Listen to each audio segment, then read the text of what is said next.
As the French say, vive la résistance. Yesterday I woke up to probably the most tone-deaf video I have ever seen on the internet. This tops Vanessa Hudgens' "Yeah, people are gonna die." Yeah, people are gonna die. It's just terrible, but like, inevitable? I don't know. Maybe I shouldn't be doing this right now. This tops Kim Kardashian crying over losing an earring on her tropical vacation. Kim, there's people that are dying. What's wrong with you guys? My diamond earring came off in the ocean and it's gone. Kim, there's people that are dying. I'm not quite sure if it tops Colleen Ballinger's ukulele apology, but a debate could be made. But out of all of these examples that I've just listed, these are all memeable. Like, we can laugh at them, at the very least. We can point at those celebrities and laugh because they are fucking ridiculous. But this one video is so unbelievably out of touch that it physically made my jaw drop when I watched it. And I found myself saying, without any possible control of my vocal cords, wow, that was the wrong choice. Watching this video genuinely made me physically sick. So for those of you who have been living under a rock for the past 7 months, there's been a genocide going on that the United States is conveniently funding, and the state of Israel is doing everything they can to, quote, finish the job by destroying all the remaining Palestinians. And that's not hyperbole. State official after military leader, and even Benjamin Netanyahu, the Prime Minister of Israel himself, has stated such. They haven't been secretive about indiscriminately bombing civilians and trying to pass it off as fighting terrorism. How many civilians do you believe you've killed? We don't have exact figures, as you know, it's the fog of war. But you've got exact numbers for Hamas terrorists you've killed. Why wouldn't you know how many civilians you've killed? Because obviously our focus is to go after the Hamas terrorists. And that does imply that you're putting a bigger premium on killing Hamas terrorists in terms of numbers and accountability than you are on innocent civilians. That can't be right, surely. If you know exactly how many Hamas terrorists you've killed, you must know how many civilians you've killed. Otherwise, you're prioritizing the lives of terrorists over innocent people. Piers, with respect, don't put words into my mouth, please. I don't have that information to give you, Piers. If I did, I would. You literally no idea how many civilians you've been killing. I can tell you definitively that our aim is to go after Hamas. I'm sorry to push you on this. That's quite extraordinary. You're an official spokesman for the Israeli government, and you have no idea how many civilians you've killed. I thought you just told me that you were particularly careful about not killing civilians. But if you don't know how many you've killed, how can you say that with any certainty? It's not that I don't know. I'm not authorized to give the information. I don't have the information. That's complete nonsense. Why are you authorized to give me the number of terrorists you've killed and not a number of civilians? I don't understand.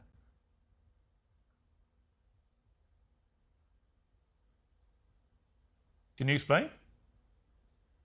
Piers, we will go after Hamas. I'm agreeing with Piers Morgan. What the hell is going on? In fact, it has gotten so bad that the US said that they are withholding munitions until Israel calms the fuck down on the civilian casualties. And naturally, the Israeli government took it very well. ארצות הברית מאיימת שלא תיתן לנו טילים מדויקים. וואלה, יש לי חדשות לארצות הברית. אז אולי במקום להשתמש בטיל מדויק ולהוריד חדר ספציפי, או בניין ספציפי, אני אשתמש בטילים הלא מדויקים שלי.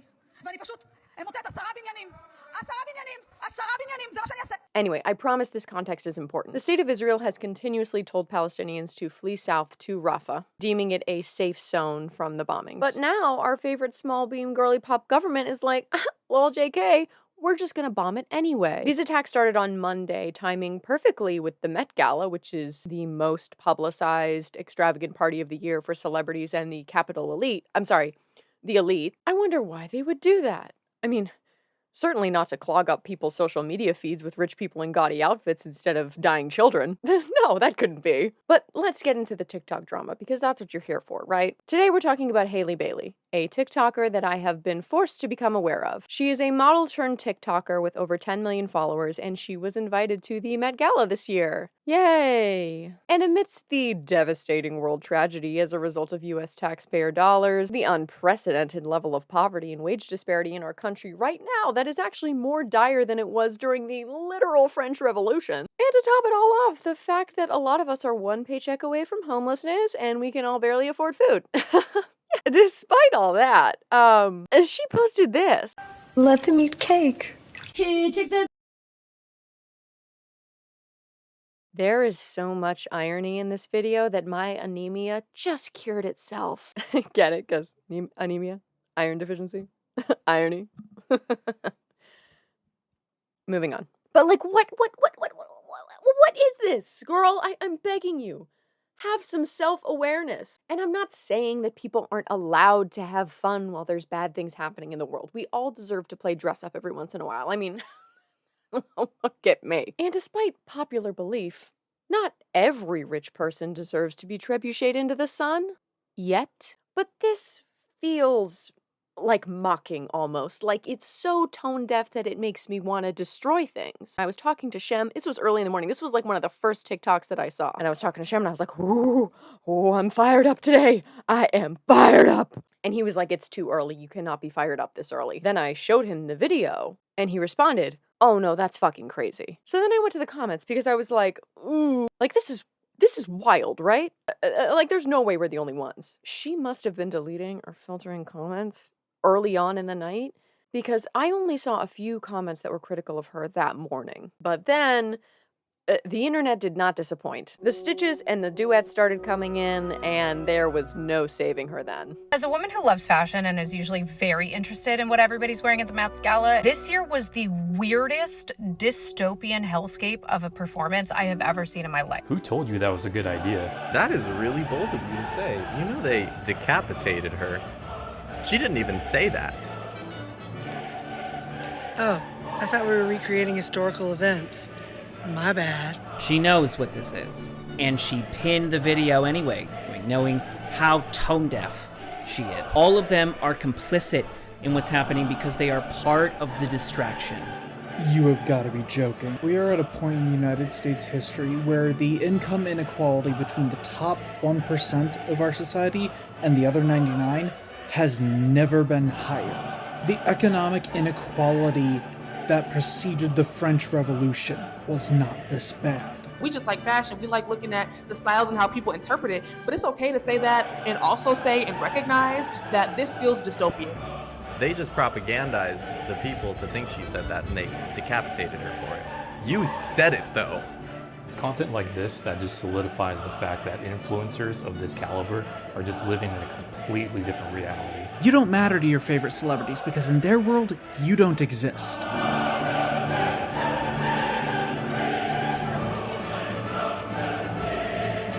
If you look there now, that comment section is filled to the brim with, critique, we'll say, because there's no way she didn't have even a slight idea as to what this looked like. Like, come on. Let them eat cake is one of the most iconic lines from a historical figure ever. And Marie Antoinette didn't even say that. I learned about this quote in every middle school and high school history class that I ever took. It's discussed in pop culture, it's referenced in movies and television shows. In fact, I know she knew what this quote meant and where it came from because she cited it in a comment on her own video clarifying her position. Just wanted to clarify that that sound was used because my dress was Marie Antoinette themed. Yeah. That is the only reason. Yeah. I would never use that sound for any other reason. That's heartbreaking. Yeah, so we're all aware why you used it. It's that you used it at all that is concerning. What? Why? Oh, I can't believe I have to explain this. Okay, whether or not that quote is historically accurate, it represents a privileged aristocrat who could have used even a fraction of her wealth to help alleviate the suffering of humanitarian crisis happening around her, but instead, she decided to party and have fun. What's your point? That you are a wealthy person who could use even a fraction of your resources or privilege to help alleviate the suffering of those experiencing humanitarian crisis, but instead you chose to party and have fun and then use an audio that mocks those who are in such a state of starvation they don't even have access to bread. I still don't get it. That's okay. Because we do. And somehow it gets worse. The theme for the Met Gala this year was Garden of Time. And for those of you unfamiliar with this delightful short story, it's a short story about rich people who are living in this beautiful garden, and every time they pick a flower, it slows down time. Harmless, right? Except for the fact that they are basically picking off flowers to fend off a mob of poors that are storming their estate, while there were pro-Palestine protests happening just outside the Met Gala. The way I thought this video had to be satire because there was no way that someone was so unaware of the context that they are making this video in. This creator went to the Met Gala, which is basically a celebration of wealth, and whose theme this year was the Garden of Time, a story about these rich people who are about to be killed by a mob of poor people. And while she was at this gala, people outside were protesting that Rafah was actively being invaded. And she went to this party in a dress apparently inspired by Marie Antoinette. Let me remind you again that this party's theme is a short story where this this rich couple is gonna be attacked by a mob of poor people. And then she posts a video with the let them eat cake sound as if that makes Marie Antoinette cool. Like as if that's a good thing for us to remember about Marie Antoinette and makes her cool to be wearing this dress. And it doesn't even matter that that's not a real quote because that phrase is used as a symbol of Marie Antoinette not caring about the poor people of France and them having a whole revolution about it. I don't understand how someone could be this divorced from reality, that all of these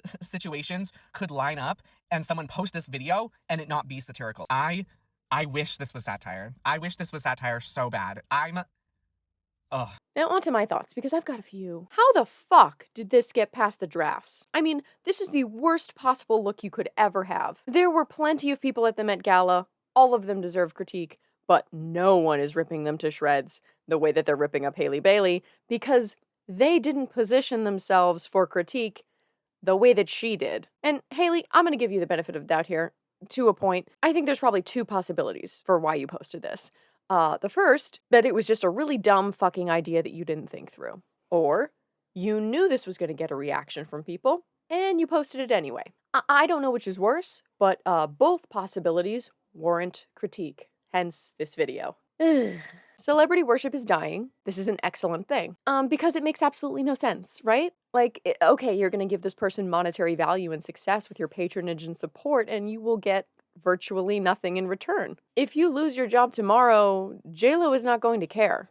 Why are you sharing her post on Instagram? She could retire tomorrow and be completely fine. It's not like you're supporting a starving artist. In fact, the outcry from this TikTok actually sparked a movement called Blockout 2024. I got some feedback that I sound a little crazy just screaming about blocking people, so I thought I'd explain why I'm blocking people. I've explained in my previous videos how this concept works of blocking a celebrity and controlling their income, but it's 2024, there's a lot of things going wrong in our world, and I think it's important to talk about them. When you have millions of followers that look at your content every single day, you have an opportunity to make very important change in our world. And to actively not do that every single day, but instead selfishly promote your own products is kind of shallow. I think this is a great opportunity to go and support underground music artists, support small businesses, go look towards those people who don't have that attention because celebrities are taking it from them, and support them instead. There's so many great causes and organizations that we can donate to and make a difference in this world. Don't give your attention to lazy celebrities. This is also on the heels of Erin Hattemer, a TikTok comedian, teaming up with Operation Olive Branch to help get families out of Gaza and safely into Egypt. She's been reaching out to creators of all kinds and asking them to help promote these GoFundMes to help get these families to safety. And if you'd like to support one of these families, I've been championing Rowan's campaign for the past few weeks, and we've made incredible progress. If you'd like to donate, I have the link to her GoFundMe in my description. She's a really incredible girl. She's 20 years old. She was supposed to start university this year. I mean, I know what I was like at that age. I was so excited to be a part of the world and give what I could to it. And to see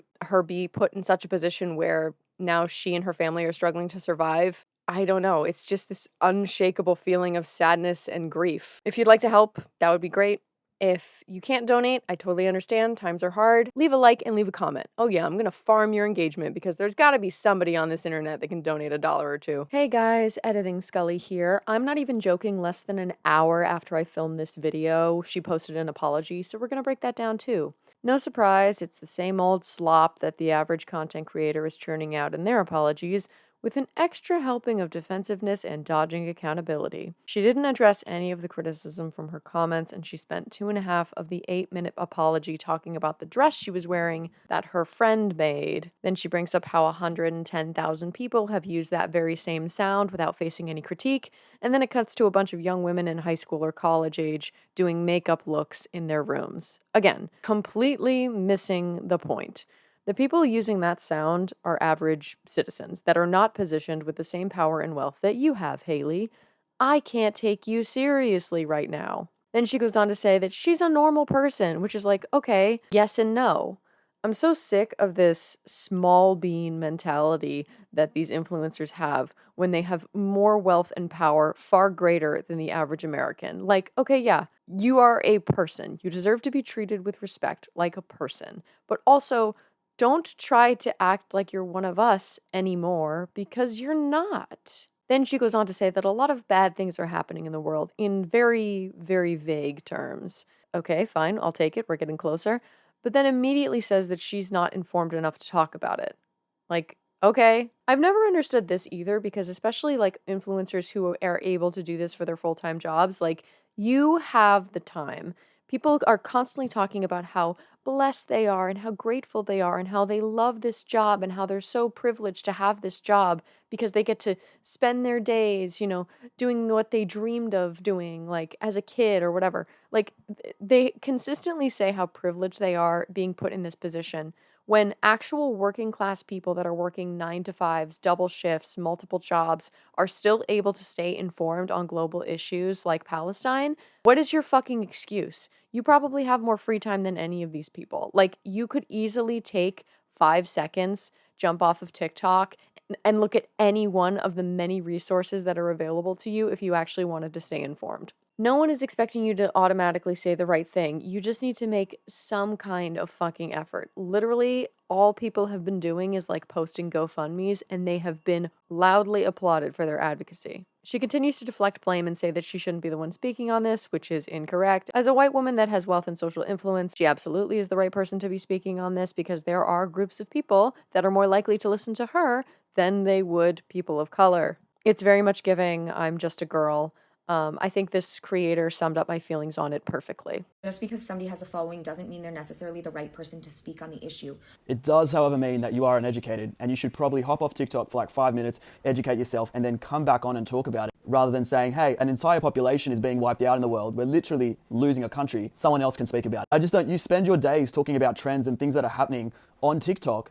Why is it so hard for you to speak on this? You have over 10 million people following you. At the end of the day, there's a new generation that's realizing that it's a privilege rather than a right to have a platform, no matter how hard you've worked for it. And that mentality is going to push higher quality people onto our algorithm. So I don't really feel sorry for you. The least you can do is acknowledge the situation, and you're defending yourself not acknowledging it so that other people can acknowledge it. Poor form, poor response, get a PR team, or just read a book. I don't really know how to end this video. These celebrities and influencers don't care about us and will not be coming to save us when we need it. But we as a community, as fellow humans, will work to continue lifting each other up because we're all we have. Thanks for being here, friends. Take care of yourselves. Bye.